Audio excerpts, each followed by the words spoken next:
नहमदुहु व नुसल्ली अला रसूलिहिल करीम अम्मा बाद।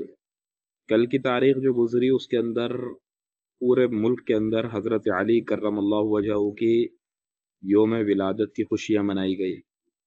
देखे, जब भी हज़रत अली रज़ी अल्लाह ताला अन्हु की योम विलादत आता है तो इसके अंदर बहस छिड़ जाती है तबकात के अंदर। एक तबका कहता है कि ये विलादत का दिन नहीं है और एक तबका कहता है कि ये विलादत का दिन है। हज़रत अली रज़ी अल्लाह ताला अन्हु को मौलूद काबा के नाम से पुकारा जाता है अक्सर तबकात के अंदर, और इस पे भी इख्तिलाफ होता है कि क्या वो मौलूद काबा हैं या नहीं है, वगैरह वगैरह वगैरह। तो अगर हम तारीख की तरफ जाते हैं और तहकीक करते हैं तो हमें कुछ बातें पता चलती हैं। देखें,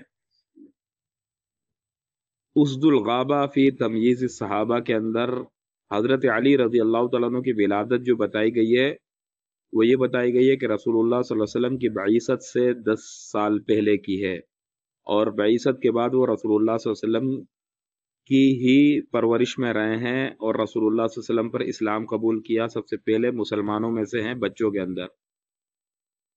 हज़रत अली रज़ी अल्लाह तआला अन्हु की विलादत के बारे में ये पता चलता है। इसके बाद ये तो साल का तयन है, ये नहीं पता कि कौन सी तारीख में और कौन से दिन में पैदा हुए हैं।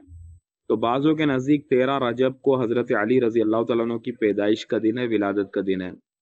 लेकिन जिस वाक़े के वजह से इसका अंदाज़ा लगाया जाता है कि 13 रजब को हज़रत अली रज़ी अल्लाह तआला अन्हु पैदा हुए हैं, उस वाक़े का शाह वलीउल्लाह मुहद्दिस देलवी रहमतुल्लाह अलैह ने रद्द किया है बड़े शद्दोमत के साथ। वो फरमाते हैं कि ये बात मशहूर है कि 13 रजब को हज़रत फ़ातिमा बिनते असद रज़ी अल्लाह तआला अन्हा, जो हज़रत अली रज़ी अल्लाह तआला अन्हा की वालिदा थी, उनके बारे में ये रिवायत पेश की जाती है कि उन्हें वही की गई कि वो खाना काबा में पहुँचे और वहाँ जाकर इस बच्चे को जन्म दे, तो वो उधर पहुँची और जन्म दिया गया है। वो आगे कहते हैं कि ये बेलुत्फ़ झूठ है, क्योंकि तमाम तबकात में जितने भी मुसलमानों के तबकात है उसमें सब के नज़दीक ये बात वाज़ेह है कि औरत नबिया नहीं हो सकती। जब वो नबी नहीं थी तो उन पर वही कैसे हुई, लिहाजा वो इसका इनकार करते हैं कि ये बेलुत्फ़ झूठ है, इसके अंदर कोई हकीकत और सच्चाई नहीं है। इसी तरह इमाम नववी रहमतुल्लाह अलैह की एक किताब है अल अस्मा वल लुगात, उसके अंदर वो फरमाते हैं कि वुलिद हकीम इब्न हिज़ाम फ़ी जौफ़िल काबती वला युअरफ़ु अहदुन वुलिद फ़ीहा गैरुहु व अम्मा मा रुविया अन अली इब्न अबी तालिब वुलिद फ़ीहा फ़हुव ज़ईफ़ुन इंदल उलमा, के हकीम इब्न हिज़ाम रज़ी अल्लाह तआला अन्हु जो हैं वो खाना काबा के अंदर पैदा हुए हैं। इनके बारे के अंदर तो ये बात पक्की है। इसके अलावा हकीम इब्न हिज़ाम रज़ी अल्लाह तआला अन्हु के अलावा किसी के बारे में ये बात सही नहीं है।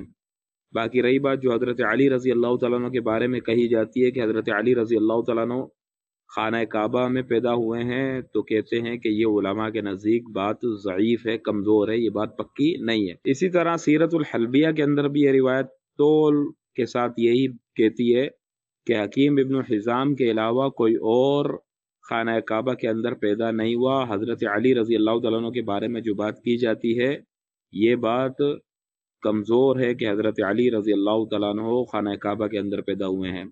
बाकी रही बात 13 रजब की, तो 13 रजब पर यह बात कंफर्म नहीं है कि हज़रत अली रज़ी अल्लाह तआला अन्हु 13 रजब ही को पैदा हुए हैं। हाँ, ये बात कंफर्म है कि हज़रत अली रज़ी अल्लाह तआला अन्हु रसूलुल्लाह सल्लल्लाहु अलैहि वसल्लम की बईसत से पहले, यानी रसूलुल्लाह सल्लल्लाहु अलैहि वसल्लम के ऐलान नबूवत से पहले, यानी उनसे 10 साल पहले पैदा हुए हैं। तारीख और दिन कोई पता नहीं।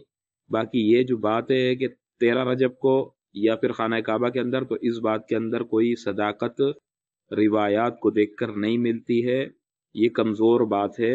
लिहाजा कमज़ोर बातों के ऊपर इस किस्म का इतना बड़ा जो है ना एक स्टेप ले लेना कि भाई मौलूद काबा और उस पर फिर खुशी का इस तरह से इजहार के नाच गाना, तो ये इस चीज़ की शरन कोई इजाज़त नहीं है। बाकी हाँ ये है कि जब भी पैदा हुए हैं हज़रत अली रज़ी अल्लाह तआला अन्हु, उनकी पैदाइश भी मुबारक, उनकी ज़िंदगी भी मुबारक और उनकी वफ़ात भी मुबारक थी। हर हाल में उनके ऊपर सलामती ही सलामती है, और हमें उनके इस दुनिया में आने पर बहुत ज़्यादा खुशी है। वो जब भी आए, जिस दिन भी आए, जिस घड़ी भी आए। اور سچ تو یہ ہے کہ ہمیں ہر لمحے اور ہر گھڑی اس بات کی خوشی منانی چاہیے کہ اللہ تبارک و تعالیٰ نے ایک ایسی عظیم شخصیت حضرت علی کرم اللہ وجہہ کی طرح ہمیں عنایت فرمائی مسلمانوں کو۔ رسول اللہ صلی اللہ علیہ وسلم کے جتنے بھی صحابہ ہیں وہ سب اعلیٰ ہیں، اور ان صحابہ کے اندر حضرت ابو بکر صدیق، حضرت عمر، حضرت عثمان، حضرت علی رضوان اللہ تعالیٰ عنہ مجمعین، ان کی تو بات ہی نرالی ہے۔ تو ان سب کی خوشی ہمیں ہر آن، ہر گھڑی، ہر لمحے ہونی چاہیے، نہ کہ بس ایک دن اور ایک لمحے میں خوشی منائی اس کے بعد ہمیں کوئی خوشی نہیں۔